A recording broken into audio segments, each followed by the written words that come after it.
The kitchen was too bright, too white. Even the cake looked clinical, like it had been designed in a lab. "Happy birthday, baby sister," Natalie said, setting a slice in front of me. "You still like vanilla, right? I mean, you've always been a vanilla kind of girl." I picked up the fork. "Still better than your pistachio phase." She laughed. "God, I forgot about that. So dramatic. Like that internship you thought would turn into a job." Dad sipped his scotch from the bar stool without looking up.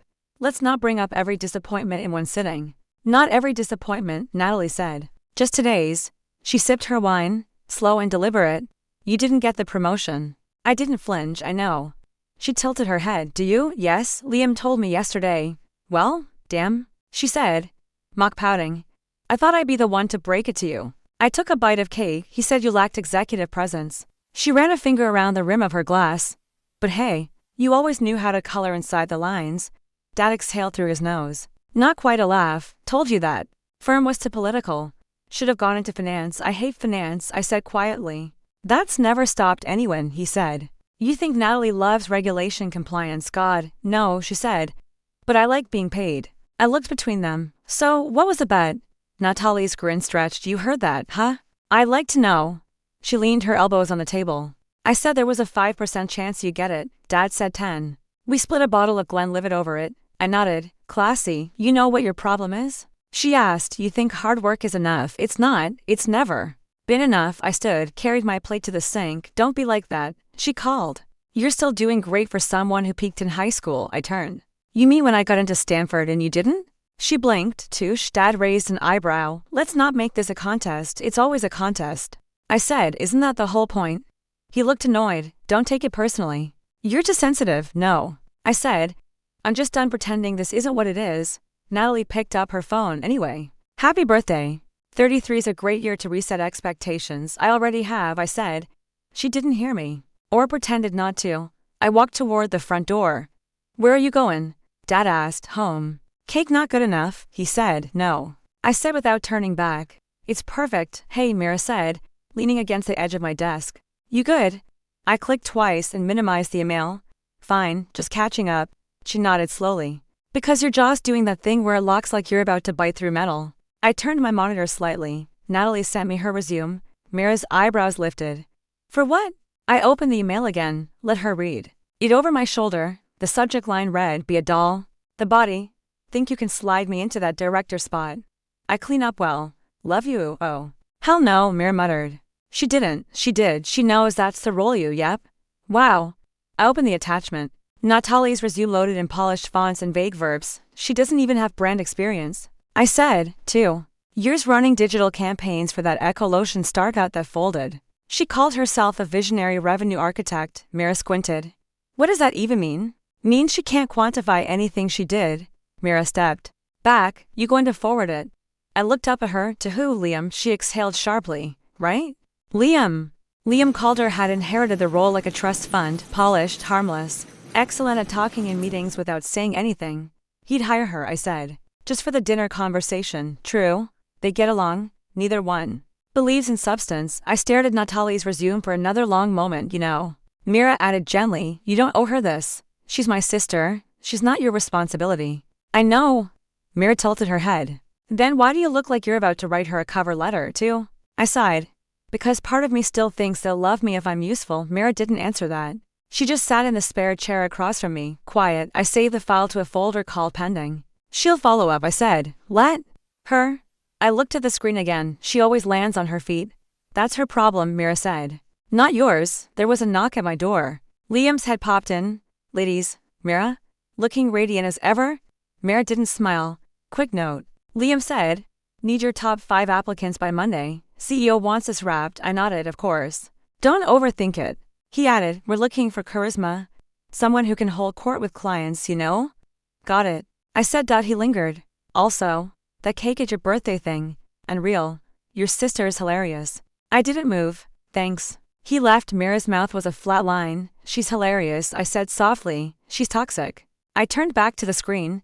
Natalie's resume stared at me like a dare. "She wants me to make her look qualified." I said. "Don't." "I won't." I dragged the file into a private folder named Archive. "Close the window." Mira stood. "Come by my place after work." "Yeah."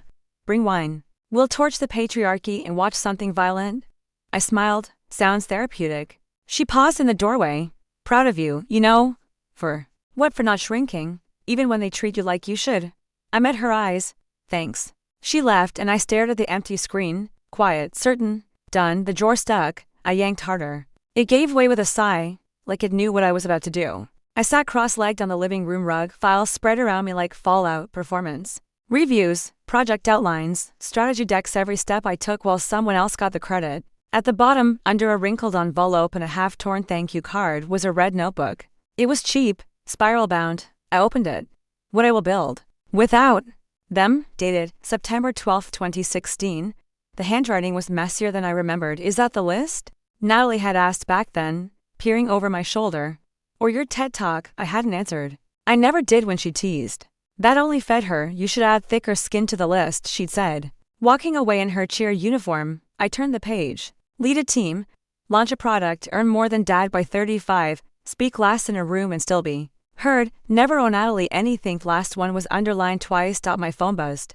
A text from her. Any updates on the role? Zuck. So I turned the phone face down. She used to rifle through my notebooks when we shared a room. One time she found a short story I'd written and read it aloud at dinner with fake tears in her eyes. Dad had laughed until he coughed. Writing's not going to pay your bills, sweetheart, he'd said. I stared at the list again. My name was on all of those bullets now. Or close, except the last one.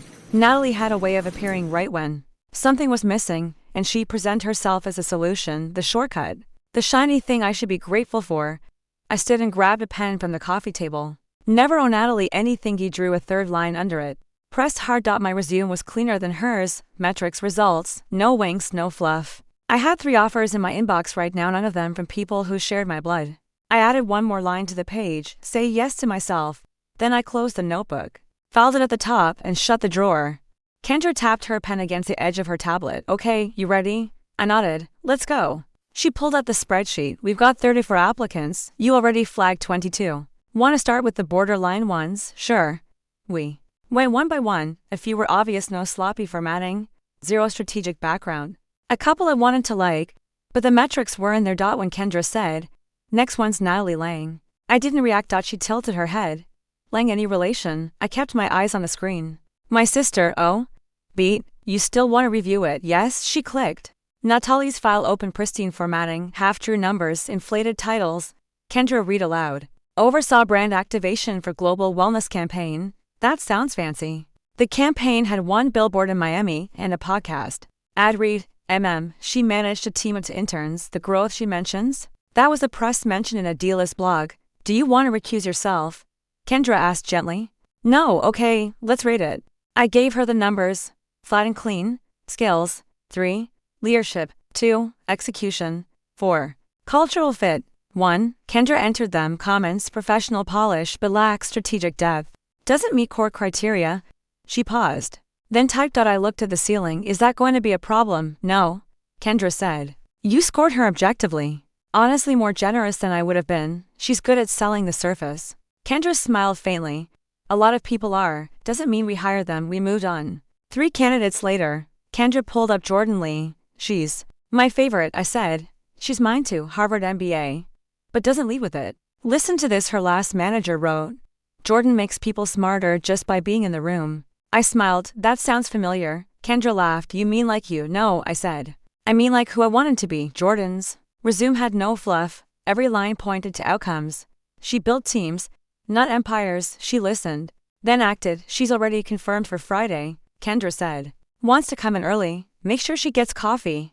I want her to feel welcome. Done. We reached the bottom of the list. Kendra closed the laptop and leaned back. Want to talk about it? She asked. No.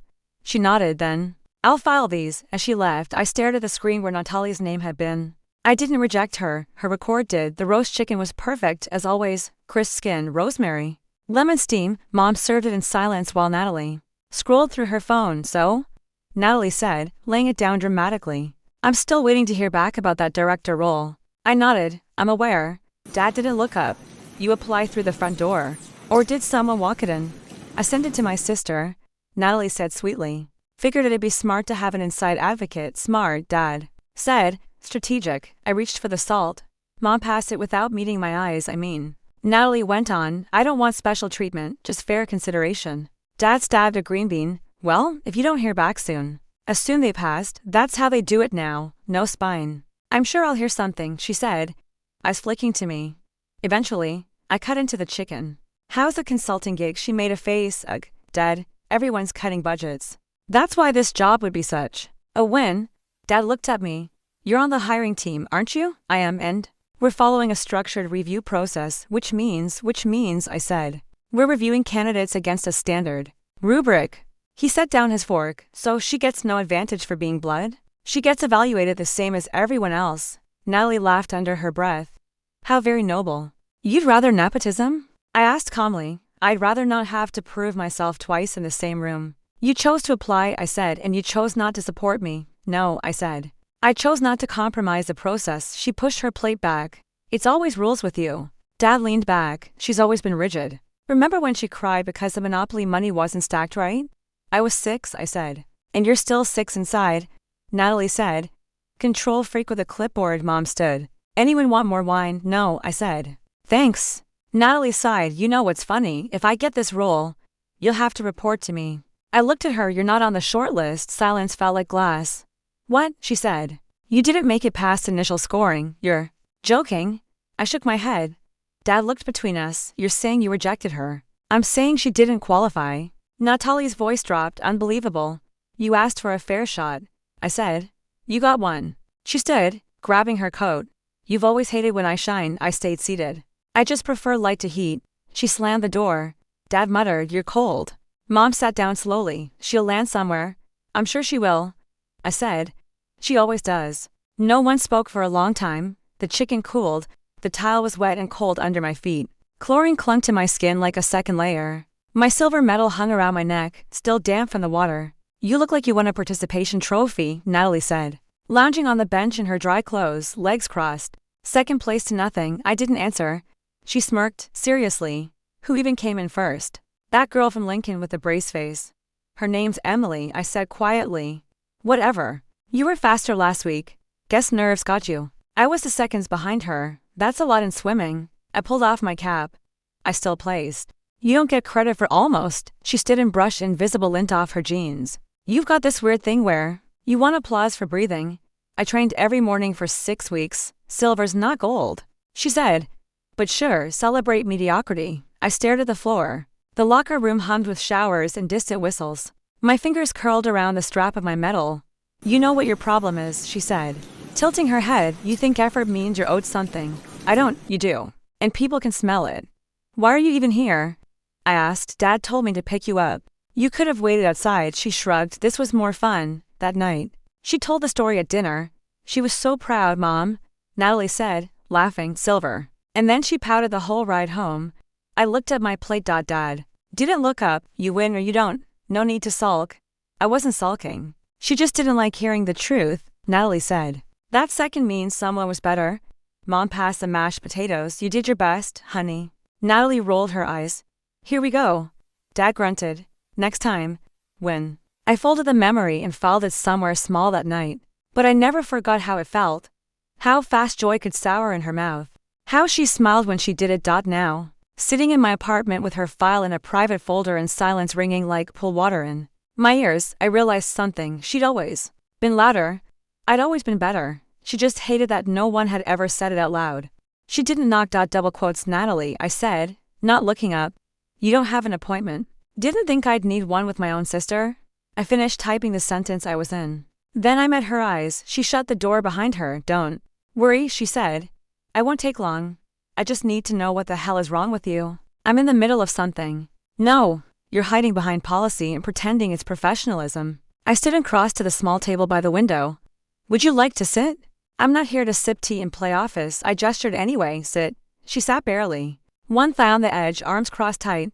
You could have told me, she said. I did. At dinner, you could have told me before the short list was announced. Before I found out from LinkedIn you applied to a competitive position, you weren't selected. That's not personal, you're kidding, her voice cracked. You of all people don't get to pretend this is neutral. I didn't score your application alone. But I did score it. You're unbelievable. You asked for a fair shot. You got one. You're petty. She spat. You've always been petty. I stayed still. Is that all? No. That's not all. You humiliated me. You made me look stupid. After everything I've done for you. What have you done for me, Natalie? Her mouth opened, then closed. Exactly, I said. I've supported you when I came to your meets and mocked me in the locker room. I celebrated your birthday and bet with Dad on my failure. She flinched. That was a joke. It wasn't funny. You really think you're better than me now, don't you? No, I said. I've always been better than you. I just stopped apologizing for it. She stood. You think this ends here?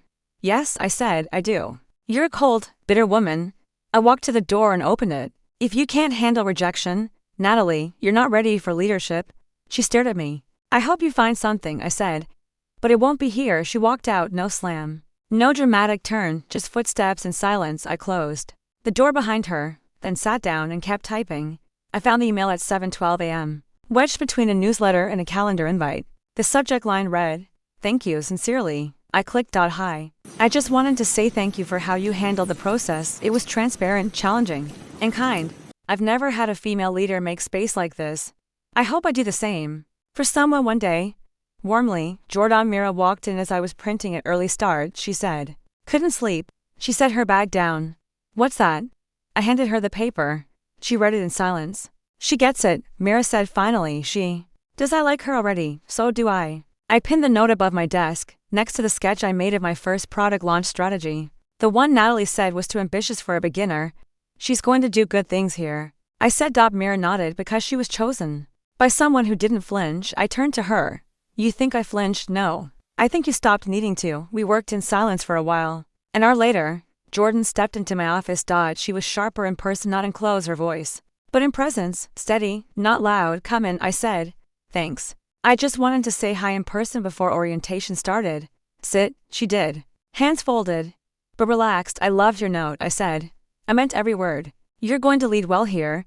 "I hope so," she said. "It feels rare to walk into a room and not have to pretend." "You'll never have to pretend with me." She smiled, small but real.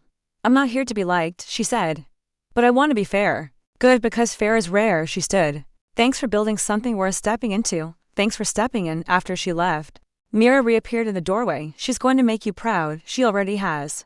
The call came at 10:41 p.m. I let it ring twice before I answered. "Hi, Dad." "So?" Natalie came by. I figured she was upset. I figured that too. He exhaled. "She said you humiliated her in front of your staff." I spoke to her privately. In my office, she was crying. She was yelling. A pause. "She's in a tough spot," he said. "We all are. She needs support. So do I." "That's not what this is about, isn't it?" I asked, because every time I hold a boundary, it becomes a moral failing. "I didn't say that. You didn't have to." His voice hardened. "You embarrassed the family." "How?" "By making it personal." "It wasn't personal." Her resume didn't qualify. "You could have guided her, helped polish it." I wasn't asked for feedback. I was asked to slide her in. There's a difference. You always have to prove something, don't you? I sat back. "When's the last time you told me you were proud of me?" "What? Just answer it." Silence. "I don't see how that's relevant," he said. "It is to me. I'm not in the habit of handing out praise for doing your job." There it is. You think this is about love?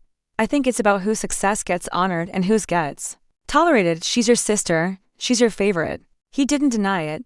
"I don't owe her a title to earn a seat at this table," I said. "And I'm done trying. Don't make this dramatic. I'm making it clear. I raised you to be tough." He said. "But you've gone cold." "No." I said.